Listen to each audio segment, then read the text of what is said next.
అల్లూరి సీతారామరాజు జిల్లా అడ్డతెగుల తహసీల్దార్ వైవి సుబ్రహ్మణ్యాచార్య గురువారం బాధ్యతలు స్వీకరించారు.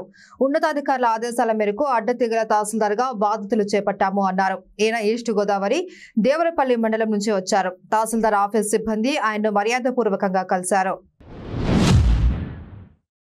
పార్వతీపురం మండలంలో నిన్న కురిసిన కుండపోత వర్షం కారణంగా పుట్టూరు, లచ్చిరాజుపేట గ్రామాల మధ్య ఉన్న సాకిగడ్డ, కమలగడ్డ పొంగి పొర్లుతుంది. దీంతో పలువురు వాహన చోదకులు, ప్రయాణికులు మరియు స్కూల్ పిల్లలు తీవ్ర ఇబ్బందులు పడ్డారు. అంతేకాకుండా వందలాది పంట పొలాలు నీట మునిగాయి. దీన్ని అధికారులు గుర్తించాలి అని రైతులు మొరపెట్టుకున్నారు. అల్లూరి సీతారామరాజు జిల్లా దేవీపట్నం మండలం ఇందుకూరు గ్రామ సమీపంలో దేవీపట్నం ఎస్ఐ కెవి నాగార్జున విస్తృతంగా వాహన తనిఖీలు నిర్వహించారు. ఆటోలు, ద్విచక్ర వాహనాల రికార్డులను పరిశీలించి ధృవపత్రాలు లేని వాహనాలకు చలనాలు విధించారు. ట్రిపుల్ డ్రైవింగ్, హెల్మెట్ లేని ప్రయాణం ప్రమాదకరమని వాహనదారులకు పలు సూచనలు చేశారు.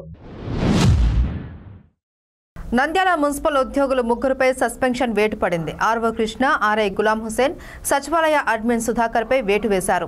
వివాదంలో ఉన్న కోట్లకు విలువైన స్థలంకు పన్నులు వేయడంపై ఈ చర్యలు తీసుకున్నట్లు వివరించారు కమిషనర్ నిరంజన్ రెడ్డి.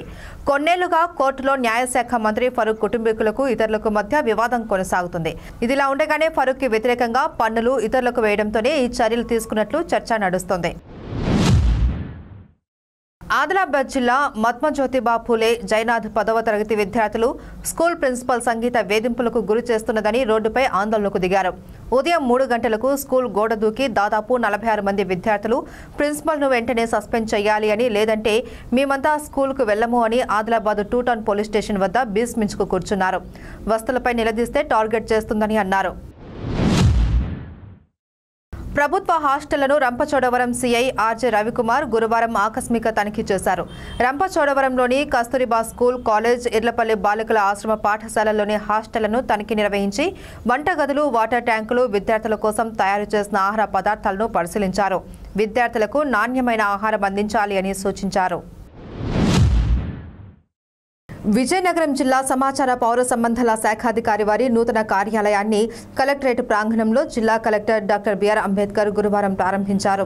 ఇప్పటి వరకు కలెక్టరేట్ మేడపై ఉన్న డిపిఆర్ఓ కార్యాలయం కింద అంతస్తులోని పాత ట్రెజరీ కార్యాలయం వద్దకు మార్పు చేశారు. ఆధునీకరించిన ఈ భవనాలను జిల్లా కలెక్టర్తో పాటు joint collector S Sethumadhavan, DRO SD Anitha ప్రారంభించారు.